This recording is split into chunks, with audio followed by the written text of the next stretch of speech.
Bueno, el tema vacunas es un tema candente. Yo, como primer concepto, digo que hay más de 5.000 millones de personas en el mundo que esperamos la vacuna.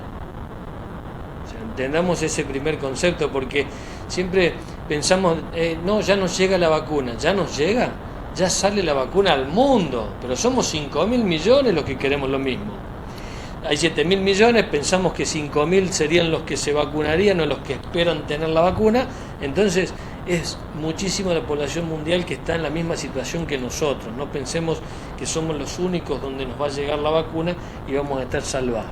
Eso es el primer concepto. Segundo, existen diferentes vacunas que están en proceso de investigación, todo esto lo sabemos, pero fíjense, hoy salió una noticia que parece muy interesante donde el laboratorio Pfizer va a solicitar a entes reguladores internacionales la aprobación de emergencia de su vacuna.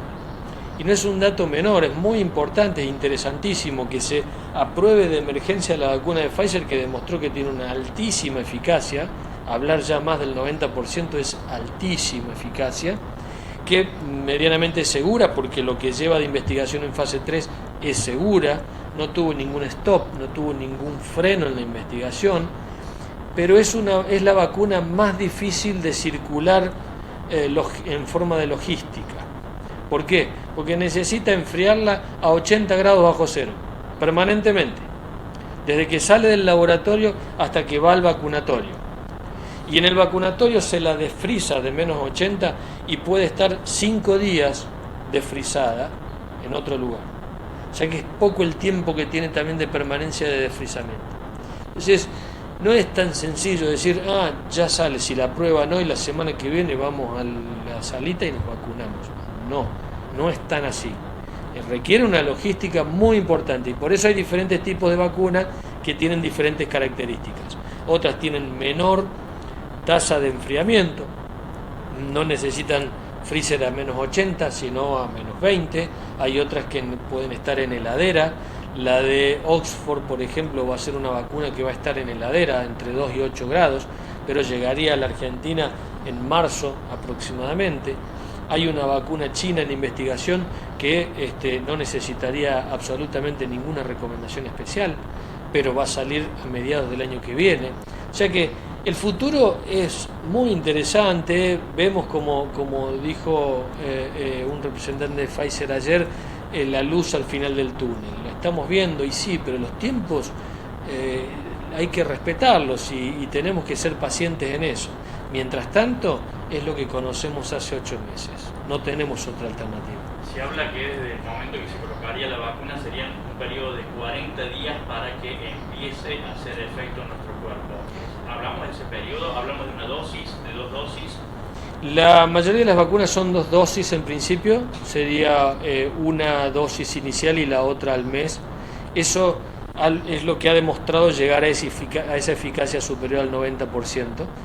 Hay muchas dudas en cuanto a las vacunas todavía, porque esta aprobación de emergencia hace que no haya terminado la investigación, indudablemente. Pero, por ejemplo, el tiempo en que se crean los anticuerpos estaría dado entre los 14 días de colocada la primera dosis. Esos anticuerpos serían en nivel importante, pero en duración baja. Por eso se requeriría una segunda dosis para que esos anticuerpos, esas defensas, sean más duraderas en el tiempo. Eso, en principio, en 2 o 3 semanas de colocada la vacuna, ya comenzaría a prevenir. Pero, ¿qué sucede? Van a haber grupos especiales de vacunación, entonces primero se vacunará el personal de salud, el personal de seguridad, los adultos mayores con factores de riesgo, los jóvenes con factores de riesgo, los docentes. Bueno, una vez que se vacune ese estrato social, después se irá, diluyendo al resto de la población. Eso va a llevar muchísimo tiempo. Esto no ha ocurrido en el mundo nunca. Entonces es una estrategia de vacunación mundial que no tiene antecedentes. Por eso tenemos que ser cautos. Yo entiendo que todos estamos ansiosos por la vacuna, pero tenemos que ser cautos y pensar que el mundo entero está esperando esto, no solo nosotros en Argentina o en Córdoba. Sí, a ver, la vacuna no es obligatoria, indudablemente, es una vacuna que va a tener una aprobación de emergencia, eso significa de que después de colocarse en la población se sigue estudiando la misma vacuna, y esto es lógico porque las vacunas normalmente se aprueban en 5 años o más, y esto ocurrió en menos de un año. Ahora, también es cierto que la tecnología que tiene esta vacuna es muy segura. ¿Por qué? Porque siempre damos el mismo ejemplo, es como si fuera una receta de cocina donde se le cambió un ingrediente. Todos los demás ingredientes ya son conocidos de otras vacunas, están mundialmente probados, son eficaces y son seguros. Entonces lo único que se le ha cambiado es el antígeno, es el componente del coronavirus para que nos dé inmunogenicidad en contra del coronavirus, ¿sí? Pero la herramienta de vehículo donde va montada la vacuna ya es conocida en el mundo, es segura y por eso se puede aprobar una vacuna en tan corto periodo de tiempo. Por ahí se habla de que si la vacuna rusa o la inglesa o si hasta el tema Malvinas salió a la luz con todo esto. Me parece que tenemos que ser serios en la comunicación. Cualquier vacuna, la que sea, rusa, china, inglesa, norteamericana, la que sea, que se vaya a colocar, va a requerir las aprobaciones internacionales y nacionales. Si no tiene las aprobaciones internacionales y nacionales, no se va a colocar. Por lo tanto, yo creo que esta carrera por la vacuna me parece que pasa más bien por la logística de distribución y por la capacidad de producción.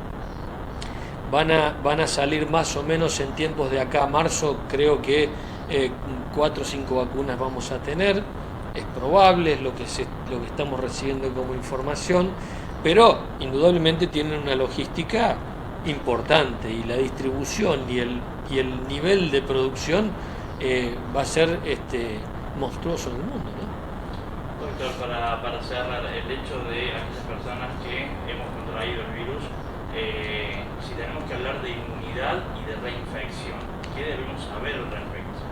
Bueno, la semana pasada justamente salió una normativa nacional del Ministerio de Salud de la Nación sobre este tema.